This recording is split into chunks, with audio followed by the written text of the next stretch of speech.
¿qué tal? Bienvenidos a un episodio más de Pediatría al Día. Soy la doctora Ale Pediatra y hoy tengo un super invitado que es el doctor Daniel Luque Fernández. El doctor Daniel es pediatra egresado del Hospital del Niño de Tabasco y tiene una subespecialidad en medicina crítica pediátrica y egresado del Instituto Nacional de Pediatría.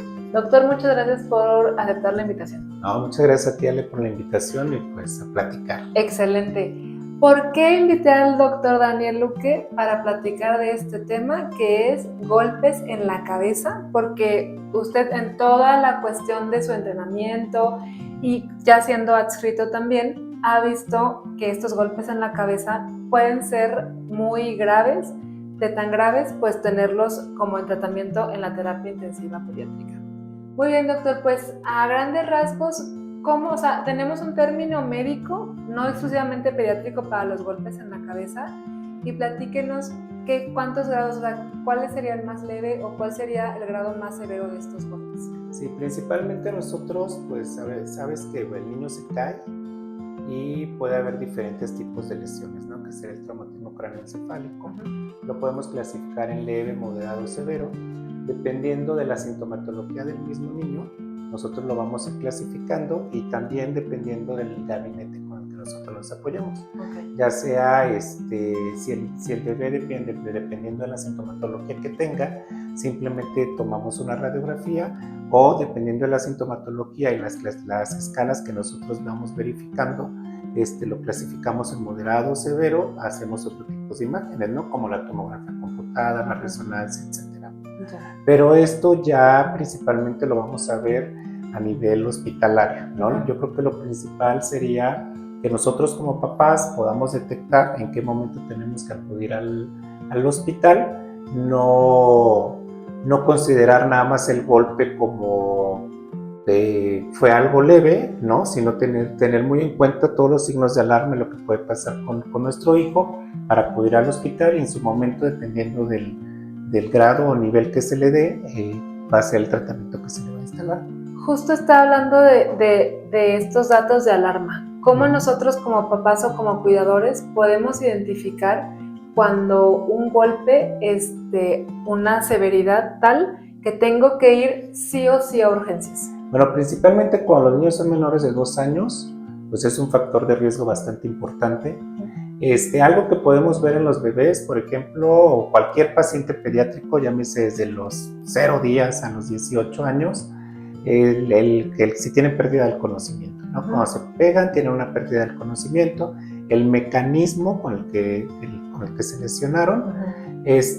Podemos ver, por ejemplo, dependiendo del grupo etario o de la edad que va teniendo cada paciente, si tiene alguna, pues lo vemos confundido, cómo habla, ¿no? Si tenemos alteraciones en el habla, si tenemos, por ejemplo, más somnoliento, quiere decir que esté como que más dormidito, esté hipoactivo, esté irritable, ¿no? Porque, por ejemplo, los bebés que todavía no hablan, pues ellos van a estar irritables, ¿no? También los niños más grandes, pero pues estos serían datos. La presencia de crisis convulsivas, ¿no? También podría ser un dato de alarma, por lo que nosotros tenemos que acudir al hospital. Y obviamente, pues la altura, ¿no? Aunque independientemente de la altura, pues dependiendo del mecanismo, nosotros podemos ver si fue un golpe fuerte, no fuerte, etcétera, que eso nos lleve a que solicitemos atención en un hospital, ¿no? Ya.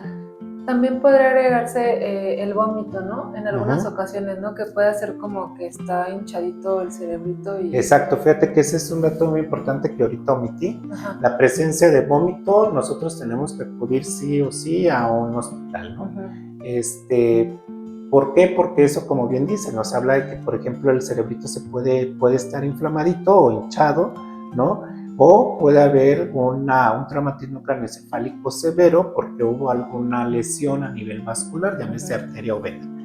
En el caso de que si es una arteria o una vena, pues la sintomatología también es diferente, ¿no? Cómo se va a manifestar el niño. Puede ser, por ejemplo, un dolor de cabeza nada más muy intenso, como sabemos, por ejemplo, que con las venas, pues ahí va, y empieza un dolorcito de cabeza, lo vemos con cambios de conducta, a lo mejor más somnoliento. Cuando está más grande el hematoma, pues obviamente tenemos el vómito, la irritabilidad, ¿no? Crisis convulsivas, etcétera. Cuando es de una arteria, pues los cambios son más bruscos, ¿no? Bueno, se presentan más rápido, ¿no? El deterioro que llega a presentar, la presencia del vómito y demás. ¿Por qué? Porque empezamos a tener una compresión adentro de la cabecita, ¿no? Entonces, sí, la presencia de vómito, nosotros tenemos que acudir inmediatamente a nosotros. Sí, a veces nos mandan mensaje de, oye, fíjate que está vomitando. Podemos incluso hasta perder tiempo de oro. Entonces, con los datos que dijo el doctor, estén en donde estén, hay que acudir a urgencias. Sí, aquí es la objetividad de nosotros, ¿no? O sea, de nosotros como papás, mecanismo del trauma, de las alturas, qué tan fuerte fue el golpe, de qué altura fue, ¿no? Porque pues a veces dicen es que se cayó de una escalera de más de 1 metro de altura, y nos lo tomamos muy tranquilamente, ¿no? Y posteriormente empezamos a tener estos datos clínicos. Como bien ahorita estamos platicando, los datos clínicos no se van a presentar inmediatamente, ¿no? Va a depender de la severidad del trauma. Pero sí tenemos que estar vigilando todo esto: vómitos, dolor de cabeza, cambios de conducta, estado de ánimo, de conciencia, ¿no? A veces, por ejemplo, la Academia Americana de Pediatría también nos menciona, y nosotros lo sabemos como pediatras, el cambio pupilar, ¿no? Pero hasta en la Academia Americana de Pediatría, en consejos para papás, les comentan que revisen las pupilas, que son pues el circulito en negrito que vemos en medio del ojo, y si uno está más grande, otro más chiquito, hay que acudir inmediatamente, ¿no? Entonces, todos estos datos, y niño menor de 2 años, tenemos que solicitar la valoración por un pediatra, ¿no? Gracias. Y doctor, justo hablaba de la severidad en cuanto a los estudios que pudiéramos tomar. A veces, no sé, en los servicios de urgencias o incluso en la consulta, como si nos exigieran o nos piden algún estudio. ¿Cuál sí o sí, hablando de radiografías, tomografías, sí tiene que hacer? O sea, ¿cómo puedo yo saber? O sea, que sí te tienen que casi tomar un estudio. Principalmente vamos a ver, por ejemplo, los datos clínicos, ¿no? Si tuvo pérdida de conciencia, pues sí tenemos que hacer un estudio de imagen, ¿no? La cinemática del trauma, ¿no? Lo que decíamos, el golpe, la altura, etcétera, tenemos que hacer imágenes. Si el niño no tuvo pérdida de conciencia, pero a lo mejor sí la cinemática o el golpe fue muy fuerte, etcétera, o tenemos dolor de cabeza, vómito y demás, pues a lo mejor no necesariamente, pero lo vemos que a lo mejor está consciente, ¿no? O sea, tiene una apertura ocular adecuada, se está movilizando adecuadamente las 4 extremidades, si ya habla, está hablando, ¿no? Nada más se queja el dolor, podemos hacer una valoración, a lo mejor clínica, y de ahí si tiene alguna lesión, como un hematoma, que quiere decir que se cortó, etcétera, podemos pedir una radiografía. La radiografía no nos va a decir lo que está dentro del cráneo, ¿no? O sea, no nos va a hablar del cerebro, la sangre, etcétera. Nada más vamos a ver si hay alguna fractura ósea. Si hay alguna fractura ósea, entonces pasamos a una tomografía. O si el niño viene con pérdida del estado de conciencia, vomitando, vemos alteraciones pupilares, etcétera, pues nos vamos directamente a una tomografía, ¿no? Entonces, eso sí lo vamos a decidir ya nosotros como médicos. ¿Qué puede pasar, por ejemplo? Que pues yo creo que nos hemos topado con el papá que nos pide la radiografía, nos pide la tomografía, y nosotros vemos pues que el niño a lo mejor se cayó de su propia altura, no tuvo pérdida del estado de alerta, pues obviamente sí tiene el golpecito, pero está movilizando todas sus extremidades, está comiendo, no está irritable, etcétera, bla, bla, bla. Entonces nosotros lo que podemos ver en ese momento es dar datos de alarma, ¿no? Más no exponer al niño a una radiación, porque tampoco, aunque se hable de una radiografía, pues nada es inocuo, ¿no? Entonces nosotros podemos dar datos de alarma que siempre deben ir escritos en nuestra receta, ¿no? Siempre tienen que estar muy claros. Tenemos los papás tienen que tener muy claro qué es lo que tienen que estar vigilando en casa, y si estos persisten o aumentan, entonces tenemos que regresar, y entonces depende de la valoración de nosotros si hacemos algún estudio de imagen. Claro, o sea, prácticamente de los síntomas que tenga Que vaya el niño. teniendo. Muy Exacto. bien. Y pues como todo en medicina, y no sé si más en pediatría, hay muchos mitos, doctor, en relación a los golpes en la cabeza. Entonces, ¿qué le parece si yo le digo los más comunes y ya usted nos ayuda a decir si es mito o es verdad? Sí. Uno de los más frecuentes es que el niño se cayó en la noche y por allá nada más la mamá, estaban dormidos todos y de repente se escuchó allá el sopetón, como a las 3 de la mañana se cae y no, o sea, le hacen todo para que siga despierto. ¿Es verdad que cuando un niño se cae y se quiere dormir, no hay que dejarlo dormir? No, sí lo podemos dejar dormir. De hecho, dentro de los traumas de cráneo está lo que es la confusión, ¿no? Que es como que hacemos y se mueve el cerebrito, y ahí puede haber como alguna lesión y se inflama, ¿no? Sí. Y lo recomendable es que lo dejemos descansar, ¿no? Que se deje descansar. Que hay, por ejemplo, hablamos otra vez de objetividad, ¿no? ¿Qué es lo que yo tengo que ver? Si nosotros buscamos en la literatura, y algo que también recomienda la Academia Americana de Pediatría, es que estar vigilando a lo mejor cada 2 o 3 horas, ¿no?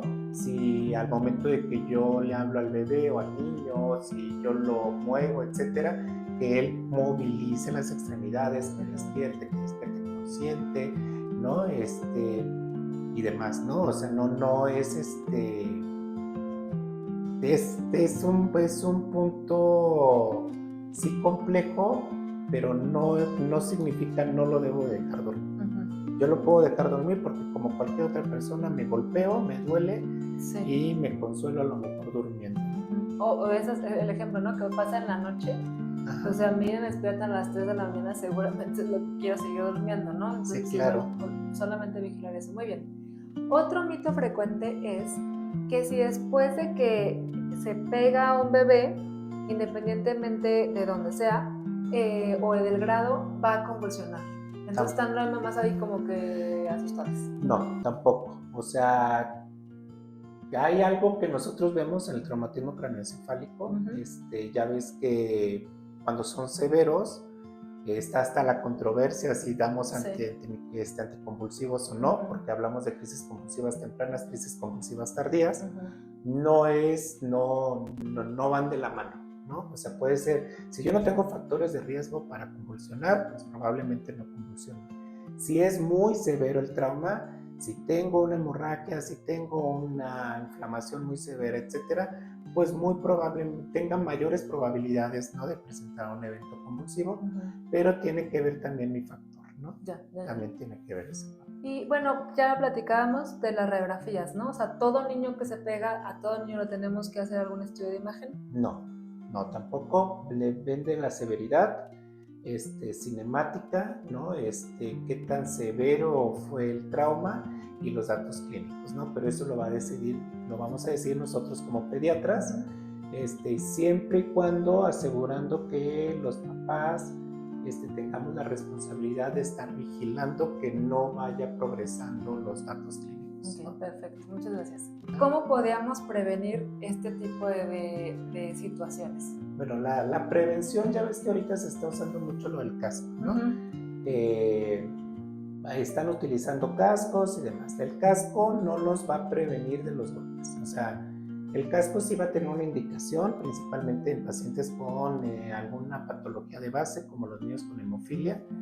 En el caso de que realicemos actividades extremas, ¿no? Como cuando van a patinar, cuando van a andar en la bicicleta, ahora que andan haciendo parkour, ¿no? O sea, si todavía no lo dominan, a lo mejor en estas situaciones sí se recomienda.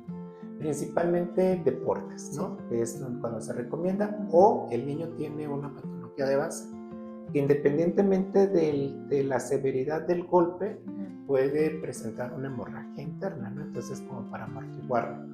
Pero un niño previamente sano que está aprendiendo a caminar, no está recomendado, porque también se relaciona mucho con el tema de la propiocepción, ¿no? Se relaciona mucho con el yo enfrentarme a un golpe y ¿qué hago?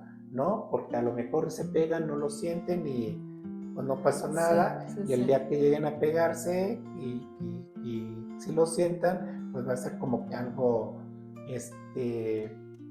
lo van a manifestar de una manera diferente, ¿no? Entonces no estaría recomendado. Yo agregaría nada más también prevención, y ahorita que dijo de la caída de tu propia altura y de aprender a caminar, no usar andaderas, ¿no? Pero no vamos a hablar, no estamos hablando de las andaderas, pero definitivamente ese no sería. Es como el uso de la andadera, ¿no? De hecho, fíjate que dentro de lo que también se recomienda cuando ellos empiezan a caminar, más que utilizar el casco, muy similar a lo de la andadera, ¿no? O sea, no tenerlos, no estén ellos aprendiendo a caminar en lugares donde haya desniveles, no estén ellos aprendiendo a caminar, ¿no?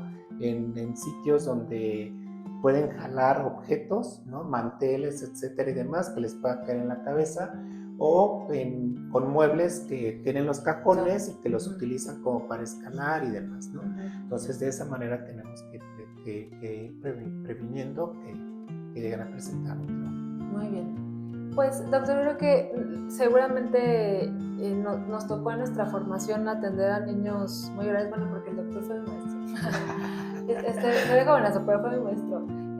O sea, esta cuestión de los golpes en la cabeza de niños muy graves, de que hay que intubarlos, de que hay que dormirlos, y que muchos de ellos fueron prevenibles, ¿no? Entonces, definitivamente sí hay que estar bien al pendiente de los niños, porque los accidentes pasan en 2 segundos e incluso estando toda la familia ahí moviéndose. Exactamente, por eso tenemos que reconocer cuáles son los síntomas, en qué momento tenemos que acudir al hospital.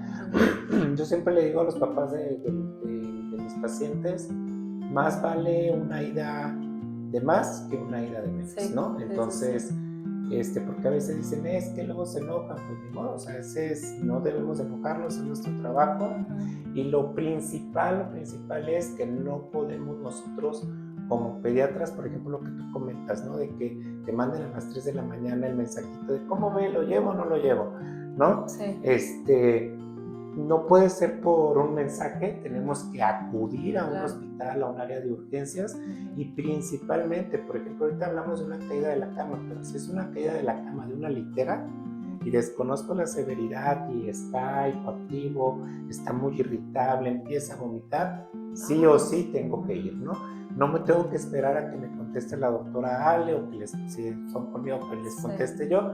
Tenemos que ir a un hospital donde haya un servicio de urgencias, lo valoren, y ya con esa valoración se va a decidir si pues leve, ¿no? Se puede seguir la vigilancia en casa, si se puede seguir la vigilancia en hospital, o se considera moderado, o hasta que llegue a ser severo, ¿no? Esperemos que pues eso no nos enfrentemos a ese tipo de lesiones. Sean los menos. Muy bien. Doctor, pues le agradezco mucho el tiempo que se dio para platicar de esos temas con nuestros papás. Esperemos que este mensaje llegue a muchos de ellos y que sean los menos niños que podamos atender con estas severidades.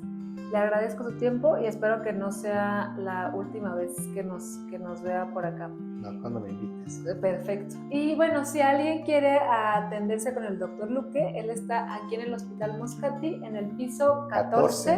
En el consultorio 1418.